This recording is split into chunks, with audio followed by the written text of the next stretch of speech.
बिस्मिल्लाहिर्रहमानिर्रहीम, अस्सलाम वालेकुम। नेक्स्ट हमारा टॉपिक है कि हम किसी भी मैट्रिक्स को डायगोनल डोमिनेंट फॉर्म में कैसे कन्वर्ट कर सकते हैं। तो सबसे पहले तो हम कमांड यूज़ करेंगे फंक्शन की, और उसके लिए हमारे पास है एंड। मेक माई फंक्शन, आप कोई फंक्शन लिख लें जो हम करना चाहते हैं फंक्शन के साथ, कि हम उसे एवेल्यूएट करना चाहते हैं या हम उसे डायगोनल डोमिनेंट फॉर्म में कन्वर्ट करना चाहते हैं।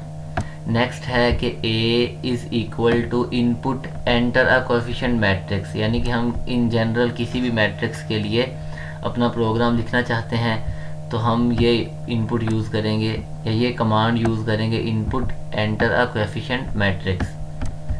n for number of rows और m for number of columns, ये एक उसका साइज़ है, साइज़ ऑफ a। अगर n जो है वो m के बराबर ना हो, हमने यूज़ किया है टिल्डा और ये इक्वल का साइन। अगर ये बराबर नहीं है तो error a is not a square matrix, और इफ़ है तो फिर उसके बाद एंड भी है फंक्शन के लिए, ये हमारे पास एंड है। तो हम इसे रन करते हैं, एंटर अ कोएफिशिएंट मैट्रिक्स।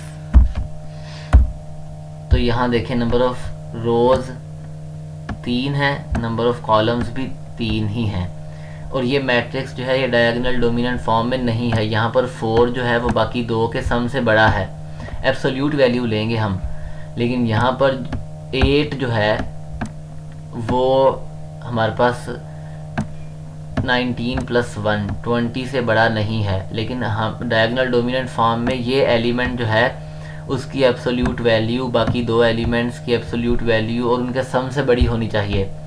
और यहाँ पर 1 है, लेकिन डायगोनल डोमिनेंट फॉर्म में यहाँ जो एलिमेंट है वो बाकी दो के सम से बड़ा होना चाहिए। अब हमने क्या करना है कि हम सबसे पहले वो एलिमेंट फाइंड करेंगे रो में जो सबसे बड़ा हो बाकी तमाम एलिमेंट से। उसके लिए हम यूज़ करेंगे मैक्स रो।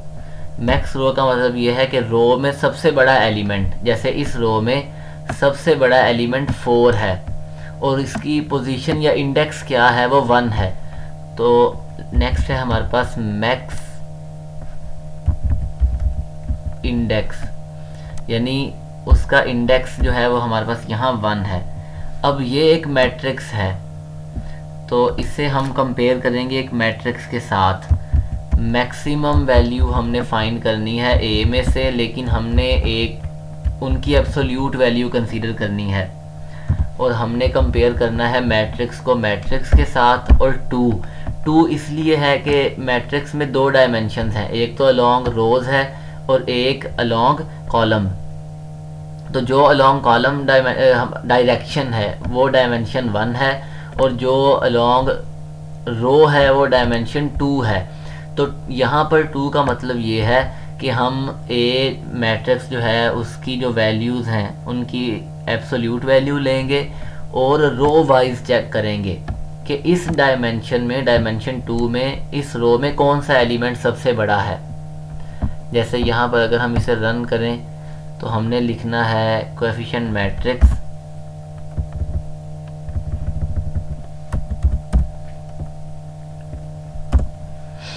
तो यहाँ पहली रो में 4 बड़ा था, दूसरी में 19, तीसरी में 5 और उसका इंडेक्स 1 था। यहाँ पर ये तीसरे नंबर पर है और यहाँ पर ये दूसरे नंबर पर है। लेकिन हमें क्या चाहिए, हमें ये चाहिए कि हर रो के अंदर, जैसे ये रो 3 है तो इसमें दूसरे नंबर पर एलिमेंट सबसे बड़ा है, हमें ये रो इस जगह पर चाहिए। और जो दूसरी रो है उसमें हमारा इंडेक्स 3 था, तो ये रो इस जगह पर चाहिए। तो हमने सबसे पहले रो के अंदर सबसे बड़ा एलिमेंट फाइंड कर लिया, उसका इंडेक्स फाइंड कर लिया। नेक्स्ट है हम चेक करेंगे कि क्या जो 4 है वो बाकी तमाम वैल्यूज़ के सम से बड़ा है। If all, for all rows max row is greater than sum absolute value of A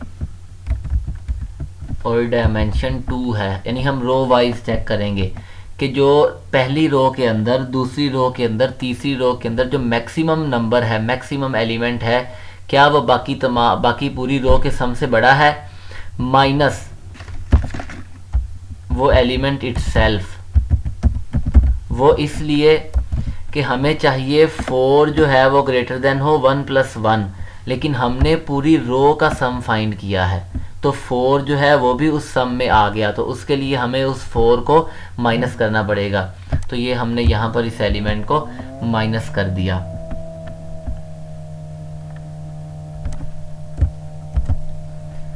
next हम डबल एंड ये साइन यूज़ करेंगे, और वो इसलिए है, लॉजिकल स्टेटमेंट है कि अगर ये ट्रू है तो उसके बाद हम जो हमारे पास रोज़ हैं उन्हें स्वैप करेंगे, एक रो को दूसरी रो के साथ रिप्लेस करेंगे, ताकि हमारे पास जो मैट्रिक्स है वो डायगोनल डोमिनेंट फॉर्म में कन्वर्ट हो जाए। अब अगर तो ये वैल्यू ट्रू होगी तो लॉजिकली हम क्या कहते हैं कि अगर ट्रू के लिए 1 है, फॉल्स के लिए 0 है। अगर ये लॉजिकली ट्रू है तो फिर हम दूसरी जो हमारे पास रोज़ हैं उन्हें स्विच कर सकते हैं। इज़ इक्वल की कमांड से क्या होगा कि जो हमारे पास यहाँ पर 2 एलिमेंट्स हैं A और B, अगर ये इक्विवेलेंट हैं तो फिर जो इज़ इक्वल की कमांड है ये हमें लॉजिकली 1 वैल्यू देगी, यानी ट्रू वैल्यू देगी। तो उसके लिए हमने क्या करना है, हमने अपनी रोज़ को रीअरेंज करना है कि जिस रो में पहला एलिमेंट सबसे बड़ा है और वो इस कंडीशन को सेटिस्फाई करता है वो रो पहले नंबर पर आ जाए। जिस रो में दूसरा एलिमेंट सबसे बड़ा है, जैसे ये देखें, इस रो में दूसरा एलिमेंट सबसे बड़ा था और ये 5 जो है वो 1 और 2 के सम से भी बड़ा था, तो हम चाहते हैं कि ये दूसरी रो इस जगह पर आ जाए। तो हमने अरेंज करना है रोज़ को, तो उसके लिए कमांड है sort max index.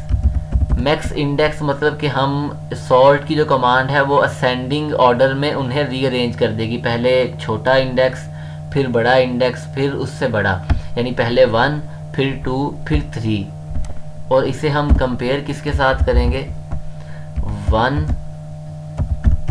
न्यूमल max index. ये कमांड हमें बता देगी कि हमारे पास कितने इंडेक्स हैं, हमारे पास टोटल कितने इंडेक्स हैं। अगर मैं यहाँ पर 3 रखूँ तो फिर भी हमारा काम चलेगा, यानी कि हम कंपेयर करें सॉल्ट मैक्स इंडेक्स को 1 और यहाँ पर 3, लेकिन हमने इन जनरल इसे रखा है। तो न्यूमल की जो कमांड है वो हमें बताएगी कि हमारे पास टोटल 3 हैं, 3 इंडेक्स हैं, 1 2 3। अब अगर तो ये दोनों A और B इक्विवेलेंट हैं तो फिर ये इज़ इक्वल की कमांड से हमें आंसर मिलेगा 1 के लिए हमारे पास ये ट्रू है। तो ये जो साइन हमने यूज़ किया था डबल एंड का, इसका मतलब ये है कि अगर इस स्टेटमेंट का नाम हम रख दें A और इसका रख दें B, तो ये स्टेटमेंट बाद में है, ये पहले है। तो इसका मतलब है कि जो B है, B is evaluated if and only if A is true.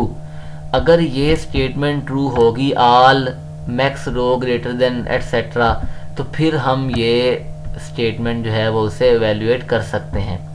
लेकिन यहाँ पर हम यूज़ करेंगे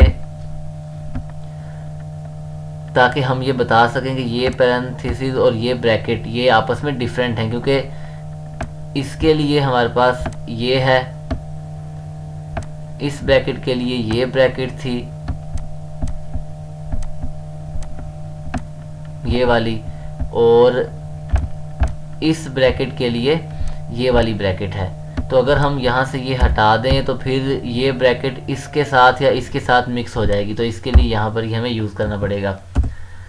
अगर ऐसा ये स्टेट जो कंडीशन है वो फुलफ़िल हो जाए कि हर रो के अंदर जो मैक्सिमम एलिमेंट है वो बाकी एलिमेंट्स की एब्सोल्यूट वैल्यू और उनके सम से ग्रेटर है, और फिर हम उन्हें इस तरह से असेंडिंग ऑर्डर में रीअरेंज भी कर दें कि पहले 1 फिर 2 फिर 3, तो फिर हम अपने मैट्रिक्स को रिप्लेस कर देंगे मैक्स इंडेक्स तमाम रोज़ को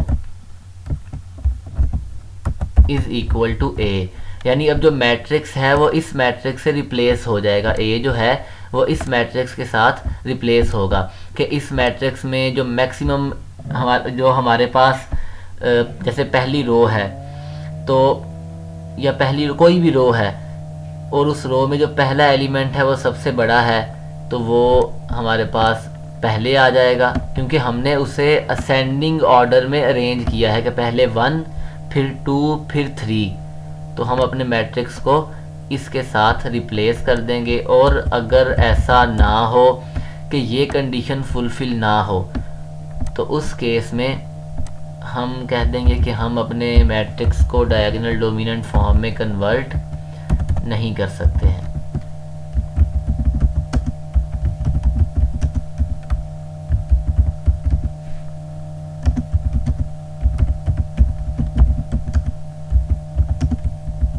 और ये जो प्रोग्राम है ये आपको गूगल से मिल जाएगा, क्योंकि मैंने भी वहीं से ही कॉपी किया है। तो अगर हम इसे रन करें तो एंटर कोफिशिएंट मैट्रिक्स, तो अब आप देखेंगे हमारा मैट्रिक्स जो है वो डायगोनल डोमिनेंट फॉर्म में कन्वर्ट हो गया है। 4 है, 1 5 1 है और 1 8 और 19। पहले ये डायगोनल डोमिनेंट फॉर्म में नहीं था। लेकिन अगर हम कोई ऐसा मैट्रिक्स लिखें जो डायगोनल डोमिनेंट फॉर्म में कन्वर्ट नहीं हो सकता, जैसे यहाँ पर 3 कर दें, तो अब 4 और 3 + 1 ये 4 है। 4 इज़ नॉट ग्रेटर देन 4, तो यहाँ आ गया sorry matrix can not be converted in diagonal dominant form.